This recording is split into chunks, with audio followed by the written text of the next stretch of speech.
Let's talk about where people are. It's important to know that so you know where to put your efforts. So this is on a worldwide level, the world's most used social platforms. And you've got Facebook way out ahead, YouTube, which is obviously Google in second place, then WhatsApp, then Facebook Messenger, which is a separate service, but again, Facebook, Instagram, which is Facebook, and on down the list. What's interesting to me is that it's not the same in South Africa. So let's take a look at those numbers. These are the most used social media platforms in South Africa, according to this international survey. And this is users aged 16 to 64 using a platform in the past month. And you'll see WhatsApp is in first and YouTube is a very close second. So we're going to talk about how to build your presence. And this, again, applies to news organizations and to you as individuals. And maybe the first important thing is to make sure that when you are present on these platforms, it's really you, that you have a profile that indicates who you are and more about you. So let's take a look at some profiles. And by the way, I'm using examples from sites that are in South Africa. I'm not sure if anyone on the call right now is from any of these, but I'm using them to make points, not to denigrate or to pump up. So if you look on the left, you'll see that OFM News has their a pretty complete profile on Facebook. They've got a phone number, they have an email address, they even have their schedule, which is really nice over there on the left. Tune in weekdays, these are the hours, these are the languages, it's pretty good. But what I would say is notice that their logo and their banner headline is exactly the same. And in my opinion, that's a waste of real estate. It's the same for the Josie FM Twitter profile. You'll notice logo and banner are the same. You can use that to better effect. They will say that at least Josie has a website, but again, missing contact information. How would I get in touch unless I couldn't use the internet? What would I do? Similar problem, I would say, with UFM, no contact information, but they are using their banner well. They're using their banner to share their frequencies, so where you can listen to them. Again, not a waste of space, so that's good. For individuals, you want to use your name and title and employer, if you have a current one, or if you're freelancing, who you freelance from, maybe even your previous postings, as Bait Felix does there. He says who he is. He says his direct messages are open, so he's telling people how to contact him, so that's good. And he gives a link to more about him, which is, I think, really important, that you want to give. You only have a certain amount of space that you can use in your Twitter profile, but you can always link. And so link to somewhere where people can find out more about you. Why is this important? Because we want people to trust, right? We want people to know they can trust us. And the more transparent we are about who we are, about what we are doing, about how to reach us, because if we say we with the media, we do want people to be able to reach us, the better. Now, the one thing I would point out about Bait Felix's profile is this RT not equal endorsement. Now, a lot of people do that because they think it takes them off the hook. If they share something that turns out not to be true, well, I wasn't endorsing it. It says so right in my profile. No, don't believe that. Whatever you tweet is what you tweet. Even if you're retweeting, sharing, commenting, it's coming from you. And so you have to be responsible for that. So I would simply not bother. Some people say, opinion's my own. In other words, they're saying, don't blame my employer for this. That's one thing. But retweets not endorsement, don't bother. It's a waste of space. Put something more useful in there. I would point out you can also say something personal. So Karen Attia, who's a columnist, she's an opinion writer at the Washington Post, describes herself as human companion of Artemis the cat. I know a little something about her now, right? It's not just work. She puts in something she's pretty proud of. She's in the National Association of Black Journalists Journalist of the Year, but also she's the human companion of Artemis the cat. So I kind of like that. Let's look at something else. This is Asma Khalid, who is a White House reporter for the National Public Radio in the United States. And she had been away for a while, off the air, and she's coming back, and she says, she pins this tweet. So it's at the top of the line every time you go to her page, starting back from maternity leave, so many mixed emotions, right? And the first thing she says about herself is she's the mama to two little humans.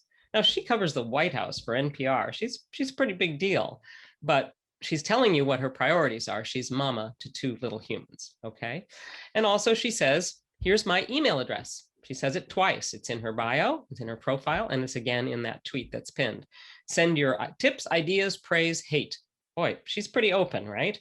And that's what you want to be as a journalist. You want to be available. You want to be personable, not opinionated, okay? And so I think this is one way to do it, is to use your profile, your description of yourself to indicate who you are, all right?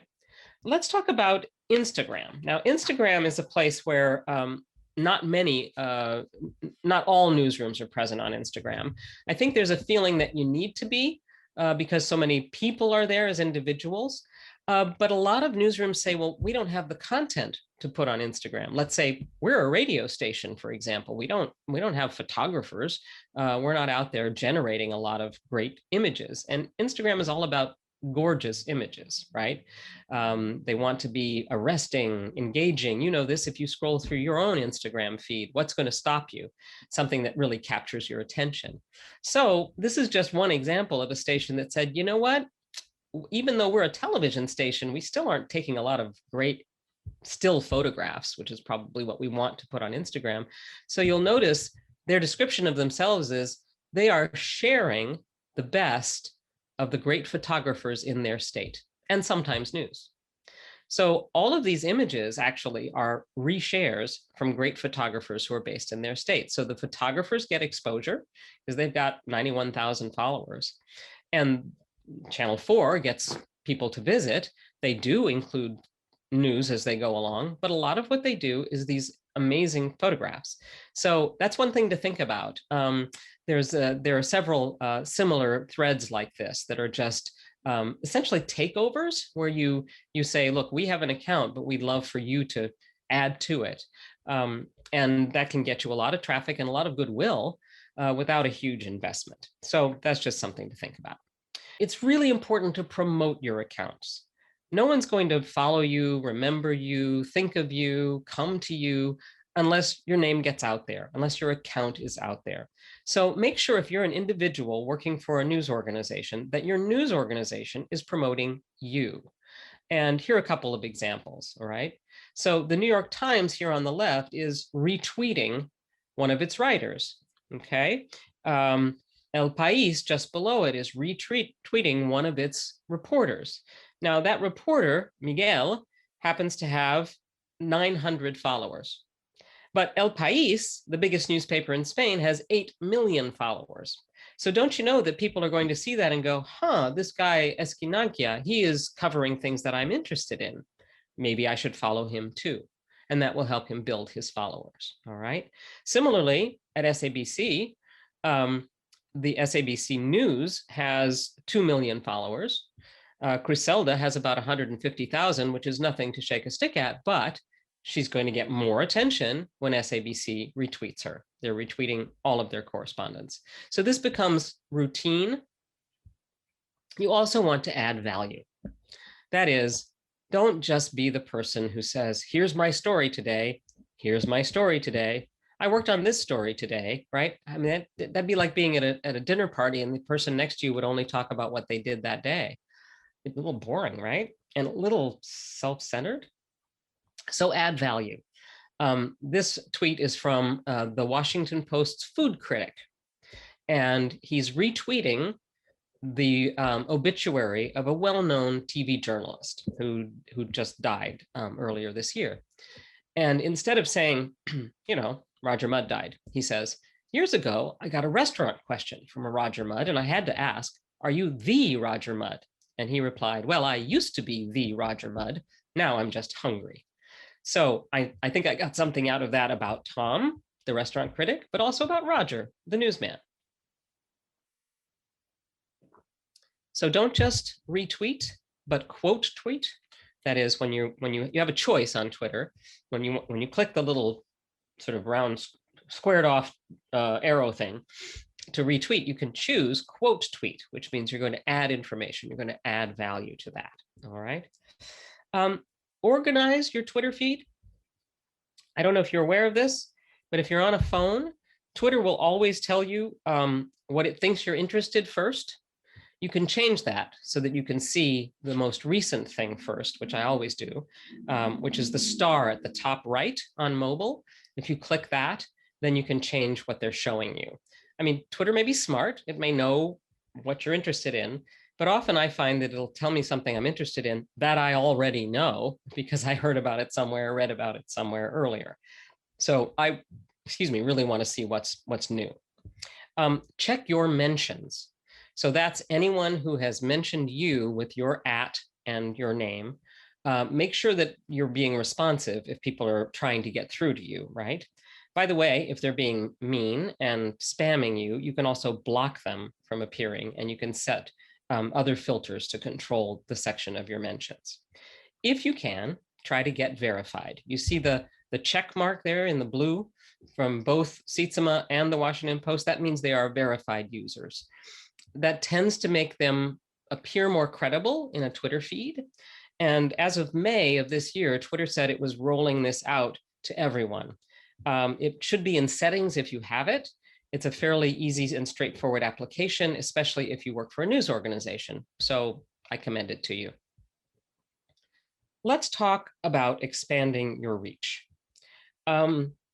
You want to use hashtags, but be selective about it.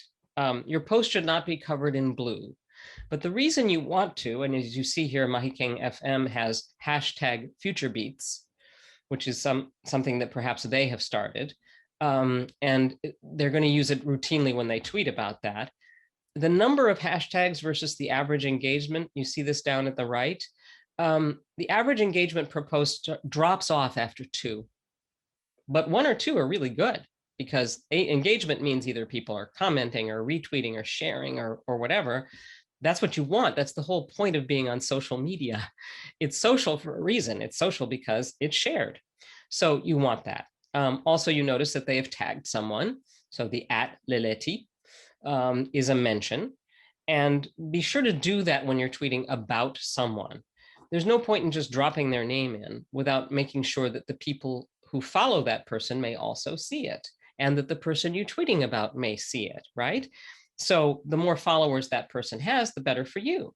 They may think, oh, well, this person, this source is going to be tweeting about something that I follow, that I like. Maybe I'll follow them too. Again, we're trying to build up your presence, to build your followers, to build your influence. Now, threads are a great way to increase engagement. You can tell complete stories on Twitter, even though there's still a limit to how much you can write. Used to be 140 characters, it's now 280. But you really don't want to use all that if possible. What you want to do is use these hashtags and then use threads to complete a story.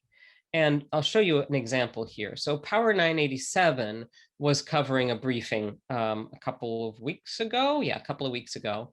And you'll notice that they say, okay, this is happening now. And then there's a thread, which is reply, reply, reply to the original. So these will all, if you click on the original, you'll see all the rest of them coming down, right? And you notice how short these are. This is essentially like taking notes, like you're at a news conference taking notes for the story you're going to write later. And by the way, that's a really useful thing for you too. You can do 2 things at once, right? You can take your notes right into Twitter, and then they're there for you when you need to write your story. But it also allows you to tell a more complete story. On Facebook, I think it's a good idea, it's just me talking, to have a public professional page as well as your personal profile. I found it a lot easier to separate things that way. I could log in and then switch to my page. A page provides you with analytics, so you can see things like when people are on, so that you know when best to post. Or you can delete comments, which is helpful when you have trolls, and we all do. So something to think about. Use images and video when you can.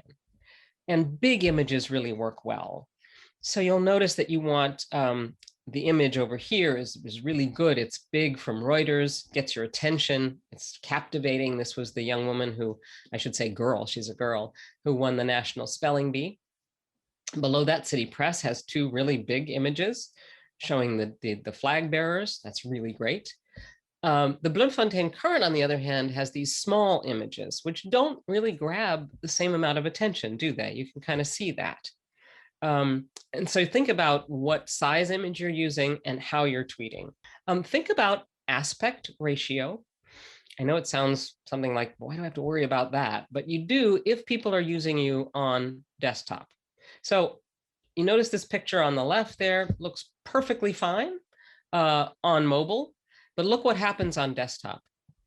It gets itself sliced, and unfortunately not sliced the way you would want it sliced. So if you do this beforehand, you can make it look decent for mobile and also on your desktop. Let's talk about writing. Notice the one on the left from Power 98. The tweet is, health department moves to roll out COVID-19 vaccination on weekends. Now, what does it say just below that? Health department moves to roll out COVID-19 vaccination on, it's identical, right? We're talking cut and paste. And I would argue, just as I did in terms of the visuals on your profiles, you don't want to repeat yourself. You're wasting space and time. Now, the one on the right, on the other hand, the Department of Health is making inroads, right? And then the headline below says, COVID vaccination, people aged 35 to 49 are next in line. Okay, you've told me something that I didn't know from reading the first part. So that's the important thing. Make sure you're not repeating, but that you're using your what I call bites at the apple. You have 2 bites here. You actually have 3 because you have the image, the header, and the headline of the story. So you want to front load these tweets, front load your postings, and keep them short if possible. Okay. Which platform is being used better? Same newsroom, same news organization, but we have 2 different kinds of presentations here. On the left, we meet this young woman when she's not spraying passes. She's organizing tournaments, blah, blah, blah. Okay, that's interesting. And then we have a headline down below that says, fighting for women's football on and off the field. Okay, I think that's pretty engaging. On the other hand, national news, Polokwane wheelchair tennis ace KG secures spot in Wimbledon finals. Read more here. That's just a copy paste of the newspaper headline, isn't it? And guess what? Newspaper headlines don't work really well in this particular medium. This is a conversational medium. So think about how you might tell that story in person and then write that. Don't just cut and paste your newspaper headline or your radio headline. All right. Let's also talk about organizing, because one thing we know about social media is it is a fire hose. There is so much content. So I use this for Twitter. It's Tweetdeck, and on mobile, that's what you get. You get Tweetdeck, but you can do it on desktop as well. And what you can do is organize by topic. So I have created lists here, and we'll talk a little bit more about doing that. You can schedule your posts, which is great. So you can pre-schedule them, for example, if you know that your listeners are on at a time when you're not actually awake, maybe. Hootsuite is another one, and it is free for 3 channels. There's another one named Buffer that also works. So here you can schedule Facebook, Twitter, Instagram, or Instagram, Messenger, whatever you're using, right? So you can do this in advance, and also you can create various lists and sections. Okay, so that's something to think about as well.